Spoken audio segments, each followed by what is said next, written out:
ጤና ይስጥልኝ። ይህ ኢትዮ ዴስክ ሚዲያ ነው። ሰላምታችን በያላችሁበት ይድረስ እያልን በዕለቱ የተሰሙ ዋና ዋና ጉዳዮችን ወደ እናንተ ይዘን ቀርበናል። ቻናላችንን ላይክ፣ ሼር እና ሰብስክራይብ ታደርጉ ዘንድ እየጋበዝን የዕለቱን ዜናዎች አበይት ነጥቦችን በማስቀደም አሁን እንጀምራለን።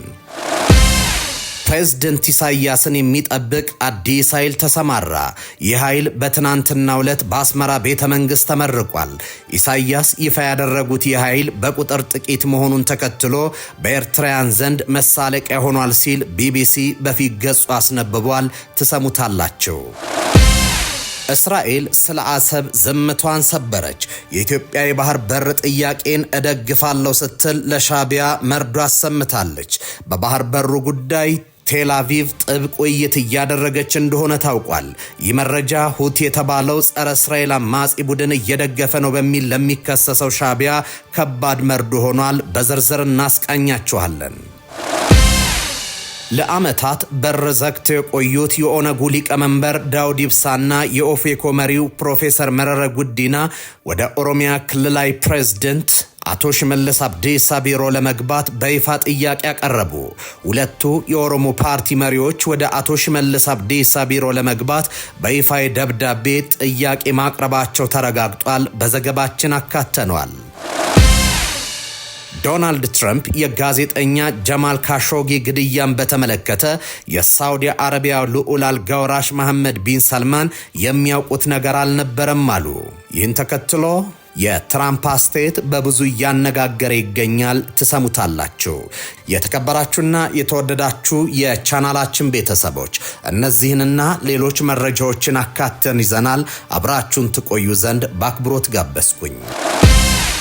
ፕሬዝዳንት ኢሳያስን የሚጠብቅ አዲስ ኃይል ተሰማራ። ይህ ኃይል በትናንትናው ዕለት በአስመራ ቤተ መንግስት ተመርቋል። ኢሳያስ ይፋ ያደረጉት ይህ ኃይል በቁጥር ጥቂት መሆኑን ተከትሎ በኤርትራውያን ዘንድ መሳለቂያ ሆኗል ሲል ቢቢሲ በፊት ገጹ አስነብቧል። የቆሶች ሁሉ አባት የትርምሶች ጌታ የሆኑት የሻቢያው አለቃ ፕሬዝዳንት ኢሳያስ አፈወርቂ 800 የሚሆኑ አዳዲስ የፖሊስ ወታደሮችን አስመርቅ ያለው ማለታቸው ግርምትም ስላቅም የፈጠረ ሆኗል። ቢቢሲ ትግርኛ በትናንትናው ዕለት በፊት ገጹ ባስነበበው ዘገባው ኢሳያስ አፈወርቂ በቤተ መንግስታቸው አዲስ የፖሊስ ኃይል ማስመረቃቸውን ዘግቧል። ዜጋቸውን በግዳጅ ብሔራዊ አገልግሎት ወታደር የሚያደርጉት የሻቢያው አለቃ ያስመረቋቸው ወታደሮች ቁጥር ከ800 ያነሰ ነው።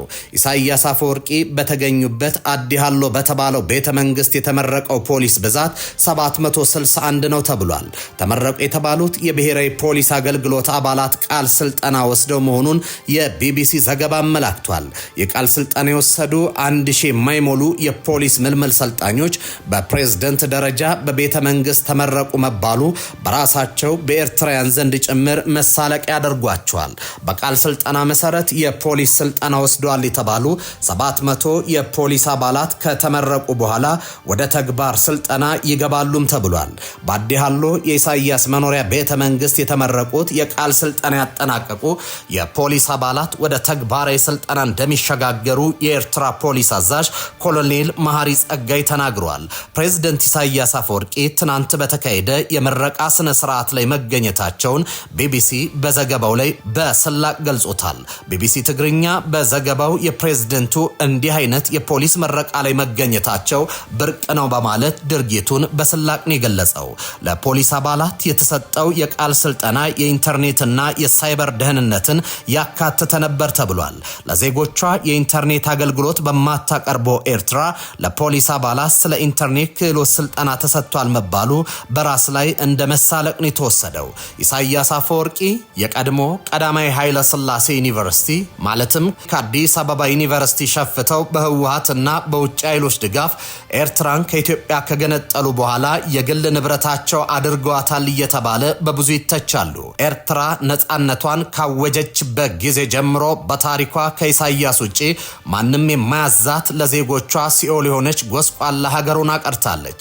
ኤርትራውያን በሀገራቸው ተስፋ ቆርጠው ኢትዮጵያን ጨምሮ በሚሊዮኖች በመላው ዓለም ተሰደዋል። በኢትዮጵያ ብቻ እስከ ግማሽ ሚሊዮን የሚገመቱ ኤርትራውያን በመጠለያ ካምፕና ከማህበረሰቡ ጋር ተዋደው እንደሚኖሩ መረጃዎች ያመለክታሉ። ለአመታት በር ዘግተው የቆዩት የኦነጉ ሊቀመንበር ዳውድ ኢብሳና የኦፌኮ መሪው ፕሮፌሰር መራራ ጉዲና ወደ ኦሮሚያ ክልል ርዕሰ መስተዳድር አቶ ሽመልስ አብዲሳ ቢሮ ለመግባት በይፋ ጥያቄ ያቀረቡ። ሁለቱ የኦሮሞ ፓርቲ መሪዎች ወደ አቶ ሽመልስ አብዲሳ ቢሮ ለመግባት በይፋ ደብዳቤ ጥያቄ ማቅረባቸው ተረጋግጧል። የኦሮሞ ነጻነት ግንባር ኦነግ ሊቀመንበር ዳውድ ኢብሳና የኦሮሞ ፌዴራሊስት ኮንግረስ ኦፌኮ ሊቀመንበር መራራ ጉዲና ወደ አቶ ሽመልስ ቢሮ ለመግባት ጥያቄ ያቀረቡት በኦሮሚያ ጉዳይ ለመምከር ነው ተብሏል። ሁለቱ የኦሮሞ ፓርቲ አመራሮች በጋራ በጻፉት ደብዳቤ ከክልሉ ፕሬዝዳንት አቶ ሽመልስ አብዲሳ ጋር ለመወያየት ቀጠሮ እንዲሰጣቸው በደብዳቤ ጠይቋል። ለአቶ ሽመልስ ቢሮ የተላከው የነመረራ ጉዲና ደብዳቤ በኦሮሚያ ክልል ውስጥ ባሉ አሁናዊ ሁኔታዎች ላይ ለመምከር ቀጠሮ እንዲያዘላቸው የሚጠይቅ ሆኗል። አቶ ዳውድ ኢብሳና ዶክተር መረራ ከአቶ ሽመልስ አብዲሳ ጋር ለመምከር ጥያቄ ማቅረባቸውን ፓርቲዎቹ ደብዳቤውን በየፊናቸው በይፋይ የማህበራዊ ትስስር ገጾቻቸው ላይ በማጋራት አረጋግጧል። የፓርቲ አመራሮቹ በኦሮሚያ ጉዳይ የውይይት ጥያቄ ያቀረቡት ከቀጣዩ ምርጫ ጋር በተያያዘ የህልውና አደጋ ከፊት ለፊታቸው በተደቀነበት ወቅት ላይ ነው። በስድስተኛው ሀገራዊ ምርጫ አስቻይ ሁኔታ የለም በሚል ሳይሳተፉ የቀሩት የሁለቱ ፓርቲዎች በሰባተኛው ዞር ምርጫ ካልተሳተፉ ከህግ አግባብ ህልውናቸውን ያጣሉ። ዶክተር መረራ ጉዲናና ዳውድ ኢብሳ የሚመሯቸው ፓርቲዎች በሰባተኛው ዞር ምርጫ ለመሳተፍ ከሌሎች ፓርቲዎች ጋር ቅድመ ሁኔታ ማስቀመጣቸው ይታወሳል። አቶ ሽመልስ አብዲሳ በሚመሩት ክልል የሁለቱ ፓርቲ እንቅስቃሴ ከአመራር ግድያ እስከ ስር የዘለቀ ችግር እንደገጠማቸው ሲገልጹ ነበር። አብዛኛው የኦሮሚያ ክልል ውስጥ የሚገኙ የፓርቲ ቢሮዎች ተዘግተዋል ሲሉ ክስ ያቀርባሉ።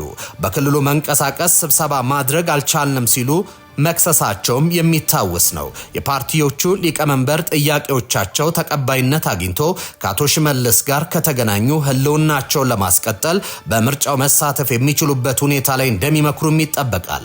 እንዲሁም በመንግስትና በኦነግ ሸኔ መካከል የሚደረገውን ውጊያ ማስቆም በሚቻልበት ሁኔታ ላይ እንደሚመክሩ ነው የሚጠበቀው። እነ ዶክተር መረራ ጉዲና ከዚህ ቀደም በጫካም ይሁን በቤተ መንግስት ያሉትን የኦሮሞ ኃይሎችን ወደ አንድ ጎራ ለማምጣት ጥረት እያደረጉ ነው የሚል መረጃም በስፋት ሲሰራጭ ቆይቷል። እስራኤል ስለ አሰብ ዝምታዋን ሰበረች። የኢትዮጵያ የባህር በር ጥያቄ እደግፋለሁ ስትል ለሻቢያ መርዶ አሰምታለች።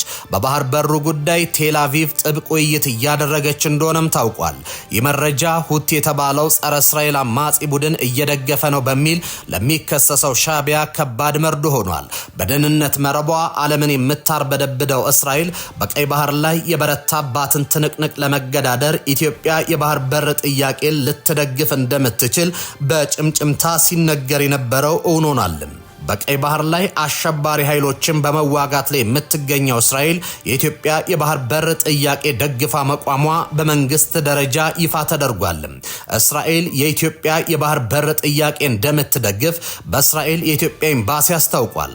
እስራኤል ኢትዮጵያ ወደ ቀይ ባህር ከገባች ስትራቴጂክ አጋር ትሆናለች በሚል ድጋፍ ትሰጣለች የሚለው መረጃ በእስራኤል የኢትዮጵያ አምባሳደር አረጋግጧል። አምባሳደሩ በጉዳዩ ላይ አዲስ በሰጡት ማብራሪያ በታሪክ ወደ ኋላ ተመልሰን ስናይ እስራኤል ኢትዮጵያ ወደብ አልባ እንዳትሆን ስትሰራ ነበር ብለዋል። አምባሳደሩ በማብራሪያቸው እስራኤል በቀይ ባህር ጉዳይ የያዘችው አቋም ለኢትዮጵያ ጥቅም ብቻ ሳይሆን ለራሷን ብላ የምታደርገው ነው ብለዋል። ኢትዮጵያ ከወደብ ተጠቃሚነት በተገፋች ቁጥር ቀይ ባህር የአረብ ሀገራት የበላይነት ይነክስበታል። ይህ ደግሞ ጉዳቱ ለእስራኤል ጭምር ነው ሲሉ አስረድተዋል። እንደ አምባሳደሩ ገለጻ እስራኤል በቀይ ባህር ላይ የአረብ ሀገራትን የበላይነት እንዳይነግስ ኢትዮጵያን ደግፋ መቋሟ የብሔራዊ ጥቅሟ አካል አድርጋ ትመለከተዋለችም ብለዋል። እስራኤል ከቀዳማዊ አፄ ኃይለ ሥላሴ ዘመነ መንግስት ጀምሮ በወታደራዊ ስልጠና ኢትዮጵያን ስታግዝ እንደነበር በመግለጽ በወቅቱ ነበልባል የተሰኘ ጦር በእስራኤል መሰልጠኑንም አስታውቋል። በተጨማሪም አየር ኃይሉን የማጠናከር ስራ በእስራኤል መሰራቱንም ገልጿል። በተጨማሪም በደርግ ጊዜም ሆነ እንደ አውሮፓውያን አቆጣጠር 1973 በኋላ የሁለቱ ሀገራት ዲፕሎማሲያዊ ግንኙነት ተቋርጦ እንደነበር ያስታወሱት አምባሳደር ተስፋዬ ሆኖም ከወታደራዊ ደርግ መንግስት ጋር ይፋ የማይወጣ በወታደራዊና በመረጃ ልውውጥ የመተባበር ግንኙነት እንደነበርም ተናግሯል። አሁን ላይ ኢትዮጵያ በህጋዊ ሰላማዊና ዲፕሎማሲያዊ መንገድ በሰጥቶ መቀበል መርህ የባህር በር ባለቤት ለመሆን ጥረት እያደረገች መሆኑን በማንሳት ኤምባሲው በጉዳዩ ላይ ከእስራኤል ጋር እየተነጋገረ ነው ብለዋል። እስካሁን ባለው ሁኔታ በእስራኤል በኩል ኢትዮጵያ የባህር በር የማግኘት ጥያቄን በስልታዊ ሁኔታ የመደገፍ እንጂ የመቃወም ሁኔታ የለም ሲሉ አምባሳደሩ ጠቁመዋል። ኢትዮጵያ እንደገና መልሳ ወደ ቀይ ባህር ጠረፍ ብትመጣ አንደኛ ወዳጅ ሀገር ናት፣ በተጨማሪም የእስራኤል ኢትዮጵያ መግቢያ በር አድርጋ ስለምትመለከታት ከሌሎች የአፍሪካ ሀገራት ጋር ያላትን ግንኙነት ለማጠናከር እንድታግዛት ትፈልጋለች ብለዋል። እስራኤል የኢትዮጵያን የሚያዩበት መንገድ የተለየ ነው ያሉት አምባሳደር ተስፋዬ በአፍሪካ ህብረት የተመልካችነት ድርሻን መልሶ ለማግኘት የኛን ድጋፍ ይሻሉ ሲሉ ገልጸዋል። አክሎም ኢትዮጵያ በተለያዩ ዘርፎች ሰፊ ልማት አቅም ያላት ሀገር በመሆኗ በዚህ ውስጥ በመሳተፍ እኛም እንጠቀማለን ብለው እንደሚያስቡም አብራርተዋል። ከብዙ ብሔራዊ ጥቅሞች አንጻር የኢትዮጵያ የባህር በርና ሌሎች ጥያቄዎችን መደገፍ እንጂ ለምንና እንዴት የሚለውን ነገር አያነሱትም ሲሉም ተናግሯል። ኢትዮጵያ አሁን ያነሳችው የባህር በር ጥያቄ የእስራኤል መንግስት ይደግፈዋል፣ አሁን በኢትዮጵያ ጉዳይ መግለጫ መስጠት አይችልም ሲሉም ገልጸውታል። አምባሳደሩ አክለውም ሁኔታው እያደገ ሲሄድ ድጋፉን ይገልጻል ተብሎ ይጠበቃል ሲሉም አክለዋል። በዚህ ጉዳይ ላይ እየተነጋገርን ነው ያሉት አምባሳደሩ የእስራኤል ድጋፍ ከባህር በር በተጨማሪ በአባይ ጉዳይም ተመሳሳይ መሆኑን ጠቁመዋል። የአሜሪካው ፕሬዝዳንት ዶናልድ ትራምፕ የጋዜጠኛ ጀማል ካሾጊ ግድያን በተመለከተ የሳውዲ አረቢያ ልዑል አልጋወራሽ መሐመድ ቢን ሳልማን የሚያውቁት ነገር አልነበረም አሉ። ትራምፕ ልዑሉ አልጋወራሹን በዋይት ሃውስ ተቀብለው አስተናግዷል። የፕሬዝዳንቱ ንግግር አገራቸው እንደ አውሮፓውያን አቆጣጠር በ2021 ይፋ ካደረገችው የደህንነት መረጃ ጋር ይቃረናል። በደህንነት መረጃው መሰረት ልዑሉ አልጋወራሹ የካሾጊን ግድያ ላስከተለው ኦፕሬሽን ይሁንታ ሰጥተዋል። ልዑል አልጋወራሹ ይህን አስተባብሏል። ከ7 ዓመታት በፊት ጋዜጠኛው ጀማል ካሾጊ ከተገደለ በኋላ መሐመድ ቢን ሰልማን በዋይት ሃውስ ሲገኙ ያሁን የመጀመሪያቸው ነው። ለመጨረሻ ጊዜ በአሜሪካ ይፋ የሥራ ጉብኝት ያደረጉት በአውሮፓውያኑ 2018 ነበር። ካሾጊ የተገደለው በዚያው ዓመት ቱርክ ኢስታንቡል ውስጥ ነው። ልዑል አልጋወራሹ ሳውዲና ዋይት ሃውስ የካሾጊን ግድያ ለመመርመር ሁሉንም ነገር በትክክል ፈጽመዋል ብሏል። ግድያው የሚያምነው ሲሉ ገልጸውታል። ትራምፕና መሐመድ ቢን ሰልማን በዋይት ሃውስ ከተገናኙ በኋላ ስለ ጋዜጠኛው ግድያ ከጋዜጠኞች ጥያቄ ተሰንዝሯል። የአሜሪካው ፕሬዝዳንት ቆጣ ብለው በሰጡት ምላሽ እየጠቀሳችሁ ያላችሁት በጣም አወዛጋቢ ሰው ነው። ብዙ ሰዎች አይወዱትም ነበር። ወደዳችሁም ጠላችሁትም ነገሮች ያጋጥማሉ ብለዋል።